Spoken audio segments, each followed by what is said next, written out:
WNST, Towson, Baltimore, and WNST.net. Always energized to have this guy on. You know, Dennis, other than Luke, you're the only guy I actually talk to twice a week about sports. Like, literally, right? Like, no one else ever comes on twice during a week other than you. I go on your show, you come on my show. And look, man, we do Ravens, right? We do Orioles. I could do Oriole opening day memories with you and all that. But this week, I want to turn my attention to a place that's one of your passions. It's one of Luke's passions as well. Luke and I are going to get together and talk about something that is very near and dear to his heart and his brother's heart. It was near and dear to my heart as a child. Wrestling. Is it okay that we go off script here, that we're not going to do draft? We might do a little Ravens for it's all. But can we just do wrestling here for a couple minutes today? Hey, since we have WrestleMania 35 coming up this Sunday, and WrestleMania number 1 was March 31st, 1985, brother. 35 years ago. Let me tell you something, brother. Years ago. Drinking your milk, eating your vitamins, hanging out with the Hulkamania. So all that stuff, right? So I go back, and I don't know if you caught the Facebook Live and the air that I did. I had Luke come down to the condo about a month and a half ago because I found a whole bunch of tapes. Not found. I mean, I brought them out, and I wanted to sort of unearth things during a slow sports media time, which is what February is. In the business, we call that the slow. What's the slow months in the car? I know you don't have slow months at Coons Florida Security, but what are the slow months traditionally of the car business? Yeah, typically they're, January, February, when the weather sometimes is a factor, as you mentioned. Okay. It doesn't stop us because we sell snow plows and 4x4s, but typically most dealers go to sleep January, February to hibernate, like lazy bears, but we're hungry bears here, so we're always hunting. We're always on the prowl. That's what I love about you. That's what we do. If you were a wrestler, would you be a good guy or a bad guy? What would you be? I'd be a good guy. I'd be a face. I could never be a heel. Yeah. When Bruce Arians turned from babyface to heel and disgraced the entire Greek community, we were all very upset about that. Okay, well, that's fine. So I want to bring this full circle. So opening day's coming up, right? And much like you, we don't have much to say. And I'm not being mean, and they might win some games, and they might be a nice bunch of kids, and Brandon Hyde seems like a nice guy, and I'm going to be down with Sig Mejdal signing books with Ben Reiter on Friday and trying to figure out, what the Orioles are doing. And I love the Orioles, right? I'm more than willing to talk about the Orioles. So for opening day this year, because there's no hope, you would agree there's no hope, right? No, there is no hope. Mathematically speaking, I mean, it's a bunch of nobodies. You have to look at your scorecard to see who was on the field, right? Yeah, never was, I think is what Luke called them, and he was trying to be nice. Might be's and never was's. So either way, and I don't want to be mean to the Orioles. I got better things to do. I'm trying to make Baltimore a better place. You know all about that. So I'm going through all MP3s because I believed my wife and I were going to Europe to spend some time with Niels, but I booked my flight on WOW Airlines, and wow, wouldn't you know it, there's no airline anymore. So I'm not going to Europe next week. So I thought I was putting together some content for a slow period of time, Masters weekend. I was going to try to find some cool best of. And Dennis, I've unearthed some incredible conversations that I've had that I forgot that I had, right? So I was looking for Oriole stuff. I found a lot of Mike Flanagan that I still can't listen to. I can't get through. I'm just not ready for that yet. And I found Johnny Oates. I found Boog Powell. I found, Mark Belanger from 25, like all sorts of stuff. But I wanted to focus. First off, I didn't know if I was going to be doing a lot of radio from the owners' meetings. Doing a little inside pool with you here, but I was in Arizona. I didn't know if the Terps are going to win. If the Terps won, I figured I'd go all in on the Terps, do a lot of Terps. And I thought, it's opening day. Why am I going to sit here and talk about a team that's going to lose 100 games? I have these archives that no one else has, right? I've been doing this for 30 years. I feel like I'm better at it than anybody, much like you feel like you're better at selling cars than anybody. I feel like I'm the best, and part of that is unearthing this stuff that I did when I was 26 years old, and I'm 50, Dennis, I found a Brooks Robinson interview, and I don't know how this is possible, but I forgot that I did it. It was the first time Brooks ever sat with me. It was at Hooters of Harvard Place. It was after the strike. It was May 17th, 1995. And I found it, and I have no pictures of it because I didn't have a camera back then. Because I don't have a picture, I probably forgot that it ever happened, And I found it, but along with it, I found this treasure trove of stuff. I found this Mike Messina 40-minute sit-down that we did in the dugout in Fort Lauderdale in 2000 before we left. That's so frank that players don't give interviews like that anymore. It's 20 years later. It's just a different time, right? So I found all this cool stuff, but I found something that's going to be near and dear to your heart. Are you ready? Yep, do you know, you probably were at this event. Did you attend the Raw is War during the Steve Weiser, Mankind, Sock era, Mr. McMahon, driving in the beer trucks? Were you a fan of that era? Yeah, absolutely. So Raw is War appeared at the Baltimore Arena in May of 1998. And this was in the flame of Stone Cold, Mankind, Mick Foley, this young guy that was the son of Rocky Maivia, and Rocky Johnson and Peter Maivia's grandson, this young guy that came. So the WWE, I was entering my star power as a radio personality. We had just gotten control of the radio station. It was 1998. And the WWF was still doing business with small radio stations and wanted to come on. And we set up an entire kayfabe 4-hour remote that began at 4 p.m. in room 101 of what is now the Royal Farms Arena, was then the Baltimore Arena. And we did 4 hours of live radio, me and Kevin Eck. And, if I tell you, I could put the pictures up, but The Rock came in, and Dennis, the interesting part of the tape is I didn't know who he was. I wasn't watching wrestling then. Benny Thompson, Sally Asai, a whole bunch of Ravens. Spencer Falau, they were all there. Mike Flynn, they were all in the room at the time. Bunch of sponsors. They gave us a room. We gave out 100 tickets. Free tickets on the air, and you had to come down at 4 o'clock, check in the special gate, come in, and it was a studio audience made for radio. Our first guest that night was Vince McMahon. Vince McMahon came into the room and did 15 minutes with Kevin and I in character about kicking ass and taking names in Baltimore. And then then Tony Gurria came in and did 15 minutes. Then Pat Patterson, who Kevin Eck was my best friend from 1979 on. Most of my life, Kevin Eck was my best friend. Pat Patterson was his favorite wrestler when we were 11 years old. And now Pat Patterson and I are telling old Bob Backlund stories with... So this went on for 4 hours, and I found the tape, okay? So I have 15 minutes with The Rock and Mark Henry when no one knew who he was. And he was still selling he called us jabronis. And I have 15 minutes with Mick Foley, who got out of character and... went shoot, interview, talk like a real guy. And we had Stone Cold come in and threaten to kick my ass. I'll kick your ass. He went all Stone Cold on me. So I have this, and I want to unearth it this week, but I don't want to be disrespectful to opening day and the Ravens, but I am going to unearth this week, Dan. And I just wanted to run it by you as to whether you think it's good programming or not. Well, I think it is because, Mick Foley, of course, that's Cactus Jack, right, back when he was with WCCW. You're going back a long ways. In the 1990s, there were certainly a great plethora of wrestlers, iconic figures. There were up-and-coming guys, like you said, like The Rock. And, Owen Daniels came and sat with us right before he died. Owen Daniels did 12 minutes of radio with us that night. Like everybody in the ensemble, anyone we wanted came. We were in business with the WWE for a night, being a part of their... we turned our radio station over and made them the pregame show. You know what I mean? And it was really cool, and it could never be done now. And it's WrestleMania 21 years later, man. And Kevin Eck and I connected this week, and I said I want to run this. He's like, please run it. I'm sure it's embarrassing, but run it anyway. So I think I'm going to run it on Friday and Saturday and Sundays.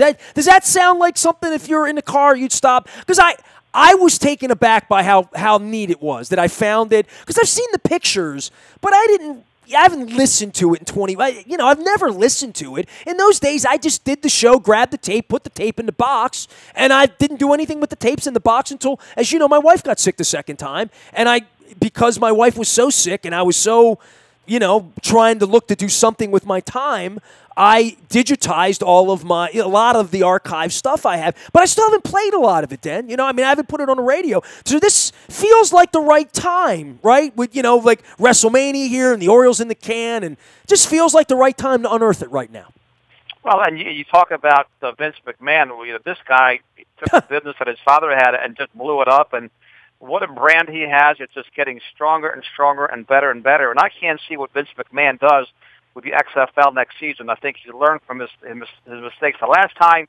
He's looking at the current state of the NFL and the other league. And I think he's going to put a very good product on the field next year. If somebody wants to see what a great businessman looks like, they need to look no further than Vince McMahon. Well, and, you come at this the same way I did. You talk about Spiros Arion back in the day. And Spiros Arion. You call him Bruce. You're right. Spiros Arion. How could I forget? Spiros Arion. Spiros Arion. Yeah, he was the wrestler back in 1978-79. He was the Greek guy. He turned on Chief Jay Strongbow, man. I couldn't believe that. His heel turn was against Chief Jay Strongbow. He busted his head open.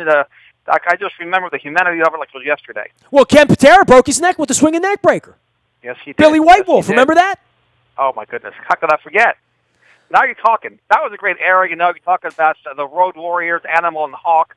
There was just so many great wrestlers back in the Well, I went through this with Luke, and I found my old ticket stubs, and then it inspired me, because he and his brother wanted to go to WrestleMania this week.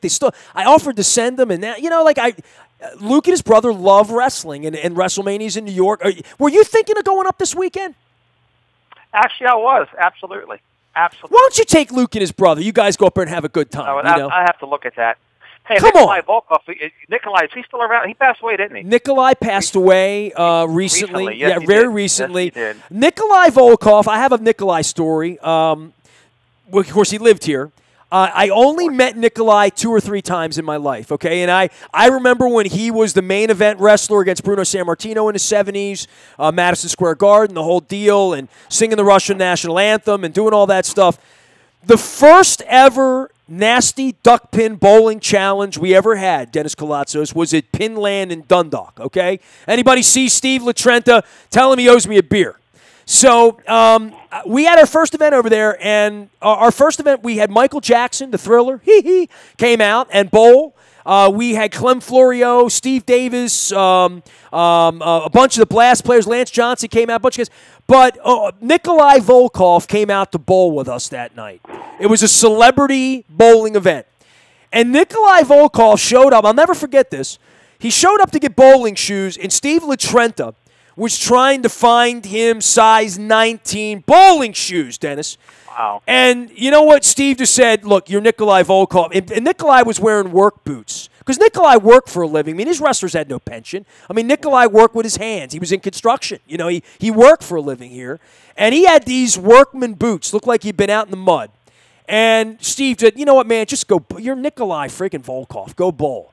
So can you imagine big old Nikolai Volkov out there? I have video. Thank you, John Buren. Thank you. John Buren came out and videoed it for his bowling night. Remember he used to do the bowling thing on 13? Yes. And we were the highlight of the bowling night that night. And I had video. Of Nikolai Volkov bowling in Dundalk. It's true. That's amazing. He was iconic, not just in the WWE, but also locally, right? I believe he lived in the Lutherville, Timonium area. Yes, he did. He lived in the Timonium area. He was frequently seen around town, and of course, out of character. He was nothing but a gentle giant and a gentleman. Oh my God, he was a sweetheart. He was such a nice man. And more than that, he liked his celebrity. You know what I mean? He loved when people came up and asked him about Russia, and asked him about being a wrestler, and asking him about Bruno, and we did have him on the air a few times. I could go back and unearth that. So what I wanted to do was, I didn't want to be disrespectful. So taking this whole kayfabe thing even further, I didn't want to blow off opening day here Thursday, right? Running wrestling stuff. But I thought, what am I going to run? So I'm going to run the Brooks Robinson. So if you missed it last week and you want to hear it on Thursday, if you're driving to the ballpark, it's going to be Earl Weaver. Here's my lineup on opening day. See if you can beat this lineup, Dennis. Earl Weaver, Brooks Robinson, Frank Robinson, Cal Ripken, and Mike Messina. That's what my opening day lineup is. Does that sound okay? That's one heck of a Hall of Fame lineup for sure. And then when that ends, I'm going to go to Steve Austin, The Rock, Vince McMahon. Jim Ross came to my home. Do you know this when my wife was sick? Do you remember this? Yes. Jim Ross came in and did an hour and a half of incredible storytelling with me. I'm going to make that a part of my package this week. So I think on Friday and Saturday, I'm going to turn the station over to some wrestling stuff a little bit. Might be some other baseball, football, whatnot. But I really want to get this wrestling at, and I just, you're one of my key sponsors, my friend. You're the guy that loves wrestling. I just wanted to tell you about it because I wanted to sort of preamble it a little bit because wrestling's been a big part of my life, too. I did a lot of wrestling talk around here back in the 90s and when I was forming my career, and Kevin Eck and I got together and, anything they would let me do. But I have a long chat with Bruno Sammartino I need to go find to get that on the radio, too, for you.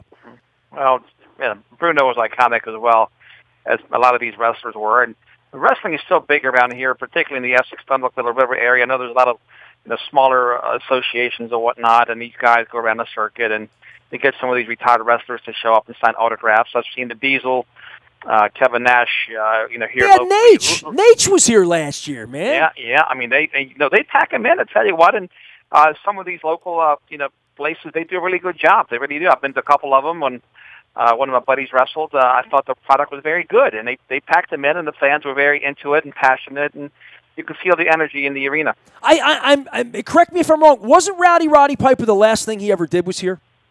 Yeah, absolutely. He perished after he left here, right? He did. He absolutely did. Man, nothing better than Hot Rod and Jimmy Snuka on a summer night, right? Oh, that was a lot of fun back in the days, particularly when the programming wasn't what it is today, and there wasn't much to watch on TV. It was a lot of fun watching pro wrestling, and I'd make my way down to the arena a couple times a month, and I would watch the shows down there. And it was just a nice. It was a cheap ticket to get in, and lots of entertainment for 3 or 4 hours at a time. You know what? I'm going to bust out the voice of the great Ken Jackson, who was a longtime Baltimore person of the Greek community, by the way.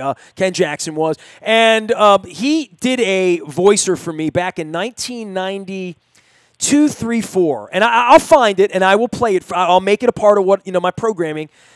But he did the thing that the wrestling thing used to do. He came into the studio, and he had such a beautiful – let me see if I can put a little bass in my voice. Let me see if I can figure out how to do that. I have a little mid-range. I think that adds – no, that doesn't add bass. That adds mid-range. I'm trying to make my voice sound like Barry White. But so Ken Jackson had this booming, fantastic baritone voice. And he said, the following program is nasty Nestor Aparicio. The views do not reflect the – management here at WITH Radio. Parental discretion is advised. Do you remember that? And so I stole that, and every night I went on the radio to that for years before I had NST. Been the 90s. If anybody remembers that, send me an email. But I do have those. So I used to steal wrestling stuff all the time. Probably my whole radio show is a Vince McMahon, Gordon Soley shoot interview. Probably, right? No doubt about it. And again, so much that we did steal from pro wrestling. Remember when they had the Wolf Man? They used to put a big X in the middle of the screen so that way you couldn't see him biting his opponent, whether it was Ivan Putski or Tony Garea. That's one thing, I would love to ask Tony Garea was about his matchups with the Wolf Man. See, I'm thinking Executioners, you know what I'm saying, and Athens Sika, the Samoans, all those guys, the Moondogs. Remember the Moondogs? Moondog Rex? Woo! How about Junkyard Dog? We had a lot of dogs, right? Haystacks Calhoun. My mom's favorite was always Bobo Brazil. My mom loved the midget wrestling. Can't say midget anymore, but she loved the little people wrestling back in the day. Sky Lolo, all that stuff, right? They were a lot of fun, and of course the fabulous Moolah, right? She was the best female wrestler of her generation. Now that the women have really come alive with Ronda Rousey in that division and Charlotte Flair still. The ladies are headlining WrestleMania 35. They've come a long way. Well, you know what? There was nothing better for me to get street cred with Luke Jones than to bring DDP by during the Super Bowl. But he was very upset that Charlotte Flair went by and we could not get her on. Like that would have been something to have Nature's Daughter on. I do have an autograph. I interviewed Ric Flair for the News American or the Sun in the 80s, and I stood in a little room and interviewed him with my little notebook, and he signed an autograph for me on my notebook paper, and it says, "To Nestor, best personal regards, Ric Flair, the Nature Boy." How about that? He is still the man. He's still around. He's still very much involved. And did you see his birthday party with Charles Barkley and all this? That was off the hook. He has a lot of friends. He's been around for a long time. Brought a tear to his eye. Dennis Koulatsos is our sponsor, our friend. He'll be here on Thursday doing the SSV on WNST from 3 to 5. You will be talking wrestling this week, right? I mean, it's fair to say that will become. Luke and I, we're going to preview WrestleMania 35 and also NXT. And NXT does a great job you talk about some up and coming young, hungry wrestlers. It's a wonderful, fantastic brand, and it adds to the entire experience. All-time favorite wrestler for you, not named Hogan or Piper or, who was your favorite wrestler not named Bruno? I was going to say, Bruno Sammartino was my guy. Come on, when we came off the plane from Athens, Greece back in 1973, it was Bruno Sammartino. But you know what? We love Bob Backlund. Bob Backlund was a great champ. He was a champ for the longest time. He was the biggest or the strongest, but, he always gave it his all. He was the All-American boy, and we cheered hard for him. Did you know I did a 30-minute sit-down with Bob Backlund about 3 years ago? I think you may have mentioned that before, yes. I'm going to run that. See, you're giving me ideas. The longer I talk to you, the more names you're going to drop of wrestlers that I've really had on the show. I mean, this would be a great – you should get Gary Michael Capetta on this week, man. I'm going to do that, and you know what? I always gravitated towards the baby faces. A lot of my friends like the heels, but I like the good guys. You know what? If I can donate my 15 minutes to Gary Capetta this week, you can have it. I'm seriously, man. You should talk to Gary Capetta. You should. And beside that, I might be the Oriole. And I might be drinking at that point. 4:15 on opening day. There are not a lot of sober people in this town. You know that. Nope, that's true. For good reason, particularly with this year's lineup. But we'll try to get Gary Michael Capetta on, and I'm sure I'll be 15 minutes worth of fun with him. You know that old alcoholic thing 98 Rock used to do that was kind of like they'd say, I drank when we won, I drank when we lost. You know what I mean? Right. And that's going to be the Oriole thing right now. I drink when they win. I'm not going to drink when they lose because that's too. I'm happy they drink when they won. Did you see what they did to the manager up in New York? Hey, you know what? They took a series from the Yankees, Duke lost. That's worth celebrating. Good here in Baltimore, absolutely. I celebrated that this weekend. Absolutely. It was a great sports weekend here in Baltimore for sure. All right, you go sell some cars. I'll get ready on Thursday. I hope you get Gary Michael Capetta on because you deserve to have him on because nobody tells better wrestling stories than him. And I will hope to at some point get your attention at AM 1570 on your dial out at Coons Ford Security Boulevard and maybe hearing some. I don't want to say never before heard. But if you weren't listening to the radio at 4:15 on May 17, 1998, you did not hear us talk to Vince McMahon, and it has never been heard again. So this is your first opportunity to do that. So I am proud to present all that. I really am. I'd love to hear what a younger Vince McMahon had to say back in the day. Oh, man. Wait till you hear Stone. Wait till you hear The Rock call me a jabroni for not knowing who he is. He's such, he's probably my favorite modern-day wrestler, The Rock. He was just pure energy, and I enjoy all of his work now, his post-wrestling work that he does, his movies and Ballers and all the other things he's involved with. He sat with me at the Super Bowl in 2004 in Houston, and I have about 9 minutes from that interview, and he remembered me as being a jabroni. You're that jabroni from Baltimore. So I love him and Kevin Hart. If you ever see some of the stuff that those guys have done, they just crack me up. They're hysterical. They really are. It's comedy. I like it. Dan, I'm glad we anything you want to say about the Ravens? I'll let you say it before you go, or no? Nothing? Oh, look, you know what?